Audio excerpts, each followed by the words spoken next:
Hey, welcome back to Hauppauge Gaming. I'm Fallinfrog.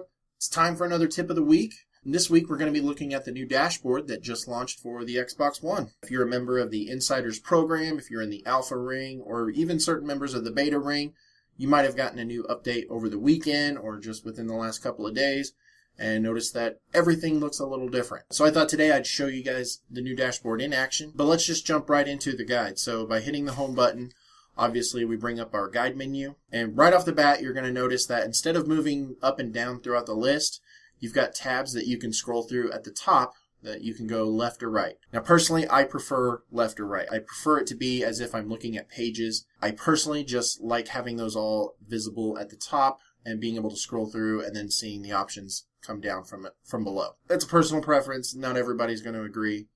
But the first one you can see, we've got, our achievements is now the very front. Moving over from there, we've got the multiplayer options where you can start a party, you can look for groups, join tournaments, things like that.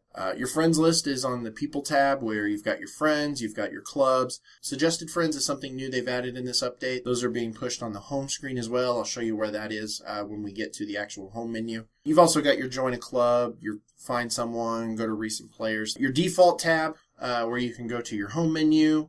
You can also access your games and apps, go to the store, or your pins. Those are just right at the forefront. And then you have your 5 most recent games and apps that you've accessed. Those are all available right there. And then you've got your gold benefits where you can see what's currently on sale right now. Before we go to the home menu, let's just keep going through these tabs real quick.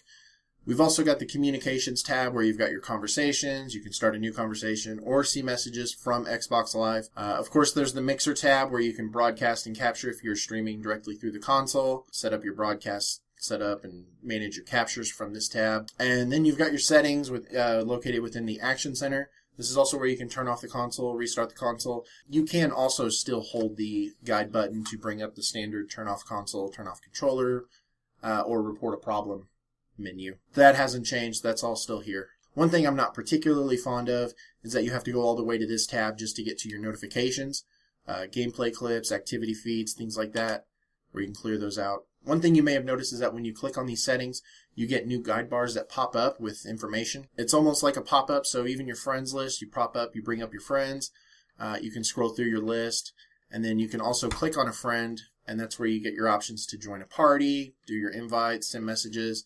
Add to home is also a new feature where you can add your friends, or you can add certain games to your home menu so you can get to those a little quicker. So let's just go ahead and go to the home menu now and take a look at that. So here's the new home menu. So just to give you guys a quick idea of what's changed, here is my home menu before I launched the update, before I actually updated the console. I was just messing around with it, doing some recording, just to show you guys the general layout. Here is what's changed. So right off the bat, you can see we've got Overwatch Origins Edition, taking up a whole bunch of space just for this text. I don't like that. I personally just think it's bad design. I don't think they're utilizing this space, as efficiently as they could be. Even the text itself is just kind of generic and a little boring. You'll notice if I scroll through my different options here, we've got our game that we're playing. I've got my Overwatch Origins, which I can resume. I've got my friends. You can join in with your friends. This is the suggested friends tile. So Renee is one of my friends. She's a fellow streamer. She's actually online right now playing a game. So Xbox is suggesting that I join up with her. Before I actually got my hands on the dashboard, everything I'd read about suggested friends was it was going to be showing me new people that I'm not friends with. And basically Xbox was going to be suggesting random strangers. Based on my games that I like to play, it was going to suggest random people for me to friend. I haven't seen a single stranger in this box, but I do have a large friends list, and generally at any time there is always someone online, so I think that's going to populate based on the fact if you have a lot of people on your friends list and someone is always online, chances are you'll probably just see one of your friends.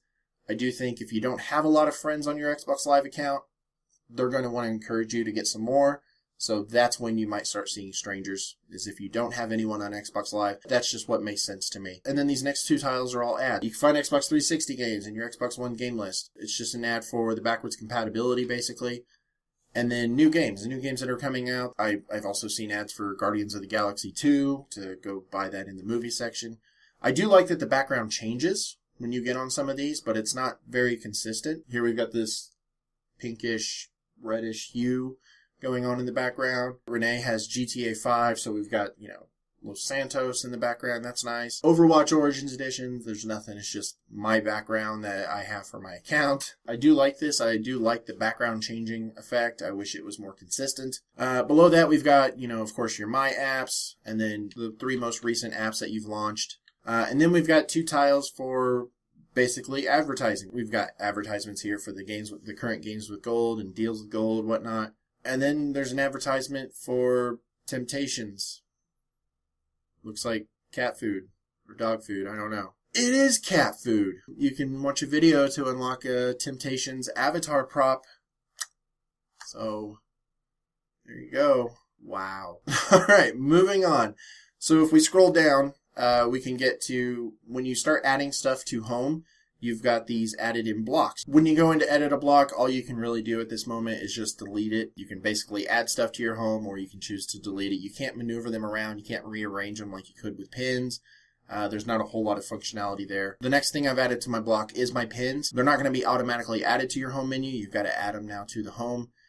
So that's what I've done here. I will mention that the number of pins that you can have has decreased with this new update. I had more pins than this activated, and I'm missing some. Halo 5 is nowhere to be seen.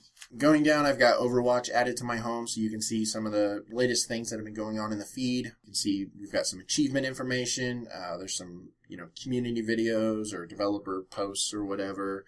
And then suggested clubs based on that game.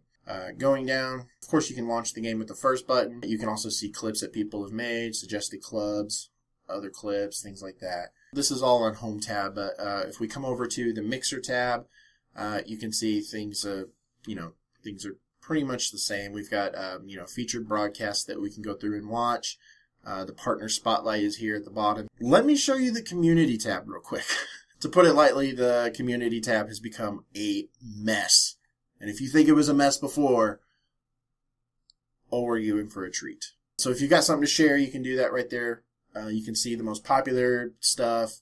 And then also clubs on Xbox. You can go to the clubs, those 3 buttons at the top. But once we start scrolling down, we start getting through all the different content. All the stuff that my friends are posting, stuff that Xbox is posting, developers are posting, all the, when someone adds a new friend, we can, it's all here. But it is not in any sort of a discernible order whatsoever.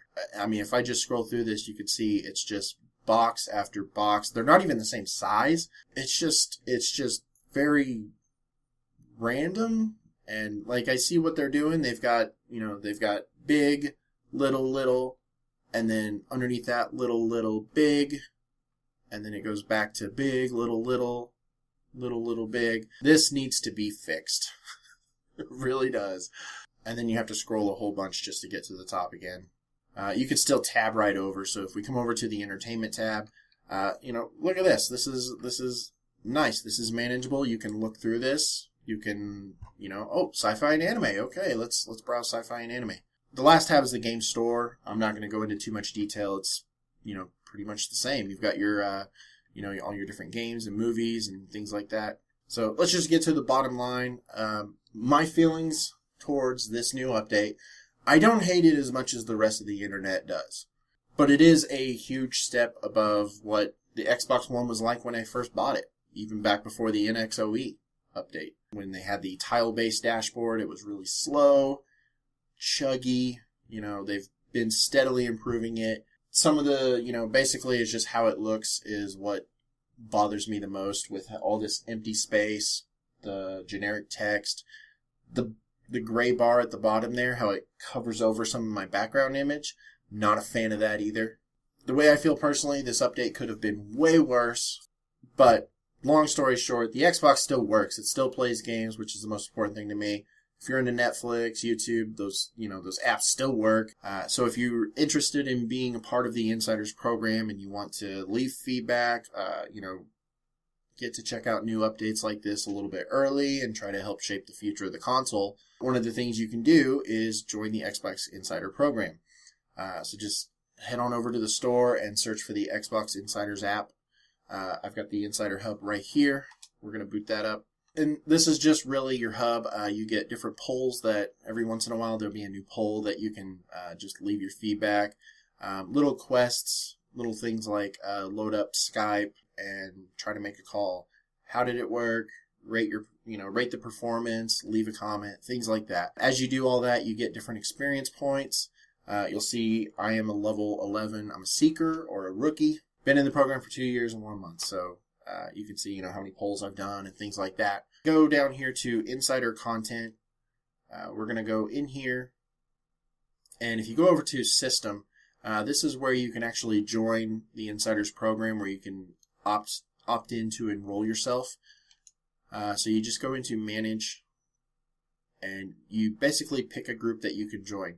Now I've been selected for the alpha program because I do a lot of quests. I do a lot of, I leave feedback. I do things like that. I've been a member for 2 years now. So when you first enroll in the program, you'll actually be put in the Delta ring. And that's for users who are newer to the program. As you build up experience, you'll move up to different rings and things like that. So you can see here the, general information and whatnot.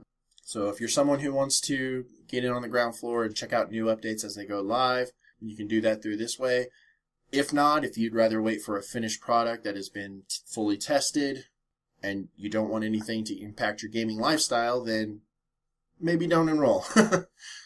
I can tell you I've ran into bugs plenty of times, so it does happen. But luckily I haven't run into any game-breaking bugs that have forced me to, have to send in my Xbox for repairs. I'm still using the same Xbox I bought 3 years ago, so that's something. So there you go. That's just a quick little tour of the new dashboard. But I want to know from you guys. If you guys have used the new update, what do you think of it? What are your major problems with it or concerns? If not, even if you haven't used it, just based on what you've seen or heard, let us know. Let us know that down below. If you have any other questions or comments as well, you can leave those, or you can reach out to me over on my social media pages or, my website or whatever. Just look for me. I'm Fallinfrog. So, as always, thanks for watching the video today.